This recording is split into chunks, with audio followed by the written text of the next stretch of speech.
Hey, once again, it's Dr. Pantusko. This is the last week of the 7-week MBA course, and this is a problem set instructional video on the problem set for the week, which is on price discrimination.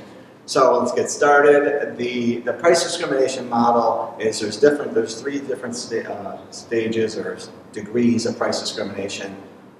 There's first degree, second degree, and third degree. With this model that we're talking about here is third degree price discrimination, which is the most common. First degree is called perfect price discrimination. Second is more bulk discounts and reverse bulk discounts. But third degree is something we see more often. So here's in this example here, we have a simple price discrimination model. This happens every year at universities when they have different sets of demand for, so this would be a demand curve and this would be a demand curve. So the first demand curve is for the alumni. So let's just say they're buying tickets to a football game. And you have an alumni ticket price and you have a student ticket price. And you can imagine that the alumni are going to be more willing to pay and they have more means to pay than the students.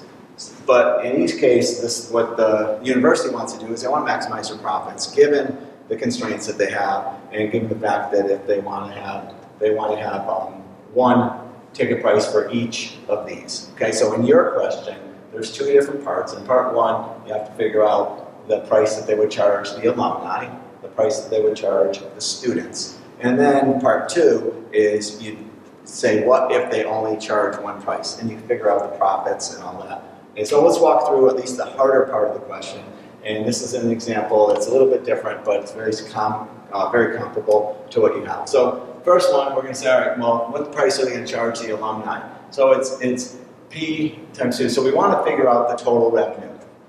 Now, right now, this is written in a different form. It's going to be easier for part 2 of the question, but for part 1, we want to figure out total revenue first. So we have to put this in terms, so we're going to take this equation, QA, and minus 500 minus PA, and then we're gonna solve this for PA. So it's pretty straightforward in this one. We're gonna 500, and we're gonna minus the QA to this side, and we're gonna add the PA to this side, and we end up with this simple equation. All right, now to get that's the price. To get the total revenue for A, we do PA times QA.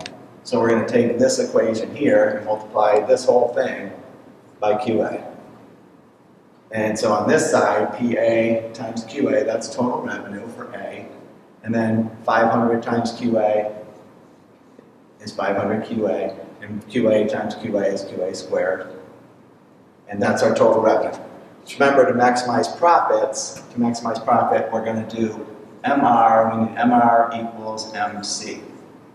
Well, MC is given at 100. Here's our total revenue, so we have to take the derivative of this. So the derivative of the total revenue function with respect to Q is going to give you marginal revenue. So that's going to be, the derivative of this is going to be 500, and then 2 times, so negative 2QA, that's your MR. We're going to set that equal to 100, which is your MC. And this helps you to get the answer here, right? So we're going to move 2A to the other side, 2QA over here. We're going to move the 100 over to this side, that's 400. So 400 equals 2QA, so QA equals 200. So now we can plug that back in to this equation here, right? Let's go to this equation here. It's pretty easy. And we're going to say if this is 200, then we say PA equals 500 minus 200. So PA is going to equal 300. So we're going to charge the alumni $300 for a ticket, and we're going to sell 200. Okay.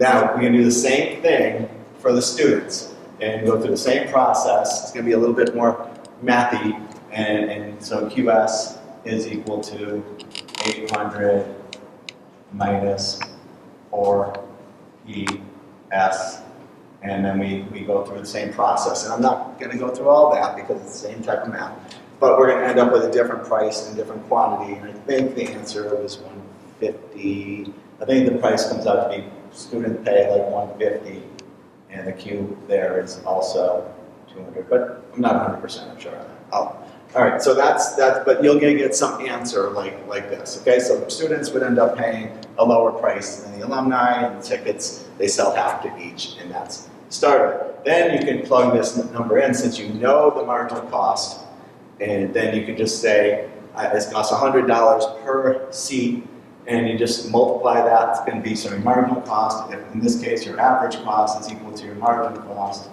which is equal to 100. So if you want to get total cost, it would just be your average cost times your Q. In this case, your average and your marginal same. So it's just 100 times Q, and your Q and your total cost. So in this case, if you add up for the profit, you can add up Q for total is equal to QS plus QA. So your Q is equal to 400. And you can now that you know the prices and the quantities and all that, you can figure out your profits, okay? So that's part one of the question. Hopefully that gives you a really, really good start.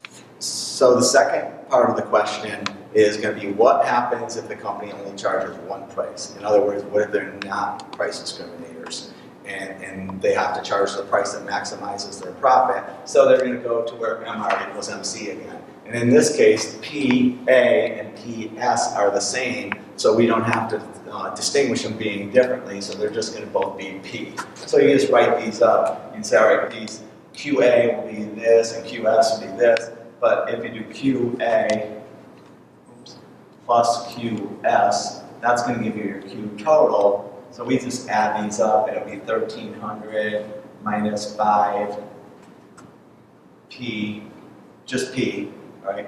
That doesn't need to be there. Then now we can do what we did over here. So now we're in the same format as we were here. So we're going to solve for P. And so first you solve for P, then multiply by Q, and that gives